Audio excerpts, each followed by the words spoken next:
You're watching ABC4 News, celebrating 75 years. Welcome back. The Great Salt Lake has risen about 2 feet since it hit that historic low back in November. Okay, that's some good news. The Utah Department of Natural Resources says this is due to our very wet winter, of course. They released a drought update today with more good news. The severe drought in Utah is down to less than that of about 40%.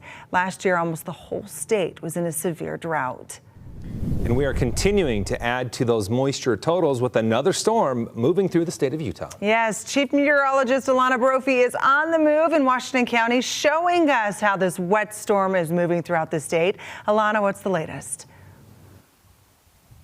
Finally getting a bit of a breather, but you can tell, guys, from these soggy conditions, my hair starts to curl. So this is the first breather we've seen in just a little while. But active conditions as the storm, which started in southwestern Utah, continues to push moisture north throughout the Beehive State, and it is on the move. I want to show you earlier from Washington County the Leeds video here coming from Clayton Ashcraft, where you can see Leeds Creek running fast and high. That's what we've seen. It's a muddy mess throughout Washington County. We've got sand and mud throughout the streets as we've been dealing with very soggy conditions for the last several days. Here we are, first day of spring, and gosh, we're tapping in to a strong system with tropical remnants. Satellite radar shows you that area of low pressure off the Pacific coast, the warm front pushing through the state from southern into central Utah, that warm front bringing showery precipitation and at times heavy showers. Yes, we've seen that here in the Southwest Desert, and it continues. When you look at precipitation totals, some healthy numbers coming out. Check those 5 locations, places like Harriman.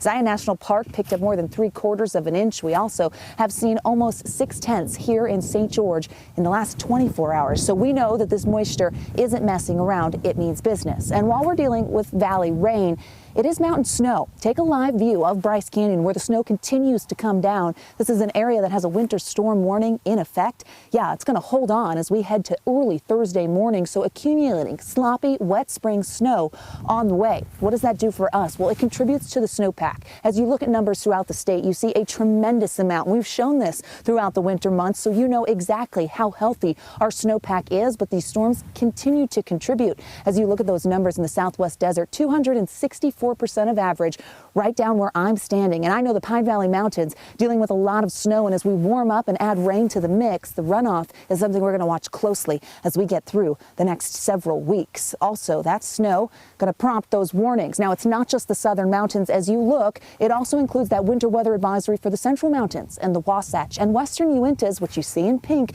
definitely looking at heavy accumulating snow as we get through early Thursday morning. The eastern side of the state peppers in a winter weather advisory and a winter storm warning for the LaSalle and Abajo Mountains. So we know that those active conditions will definitely impact us in the high country throughout Utah. All right, look at how the moisture moves. So while we will see breaks in the precipitation, it doesn't mean it's over. Periods of precip are expected over the next several days. This evening and into the overnight, we get heavy moisture filling back in, and that also includes mountain snowfall here. Heading into tomorrow, snow showers as colder air arrives, and we have the potential for some showery activity throughout northern, central, and southern Utah. It will be hit or miss, on and off, but very unsettled.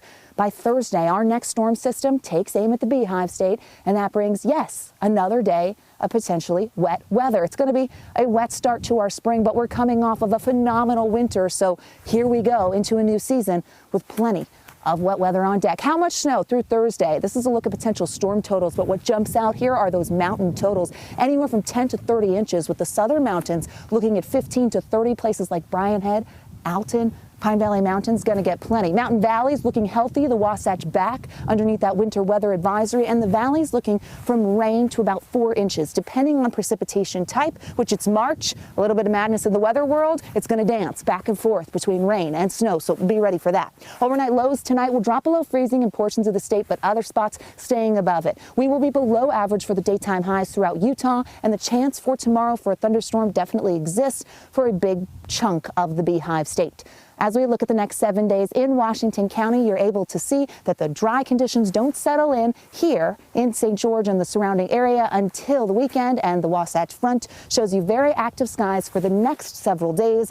Wet weather, at times rain, at other times snow showers, but soggy and wet expected, with an unseasonably cold storm taking an aim at us for the end of the work week and as we head into the weekend. A lot going on, and that's why we track it. We're staying on top of it. Glenn, Emily, it's chilly in St. George, which you don't get to say often. Back to you. Behind the Badge, brought to you by Big O Tires. Paramedics play a crucial role during an emergency, but fewer people are choosing that career path. Yes, at fire departments nationwide, they're now harder to come by, and that includes here in Utah. ABC4's Brian Carlson shares what Utah's largest fire agency is doing to keep them on the job. It's all in today's Behind the Badge report. When roughly 85% of much of Salt Lake County's emergency fire calls are medical, firefighters tell me there's a big need for paramedics and EMTs. And that need becomes even greater when it's harder to get people to take the job. The number of people applying to be paramedics isn't what it used to be. It's down from where it was probably 20 years ago. There's fewer applicants now. EMS Division Chief Rob Ayers says Unified Fire Authority, covering Salt Lake and parts of Utah County, is feeling the same pinch playing out at firehouses across the country. Less people want to become paramedics or stay one once they take the job. I would say every year we're probably cycling through 10 to 15 to maybe 20 paramedics a year.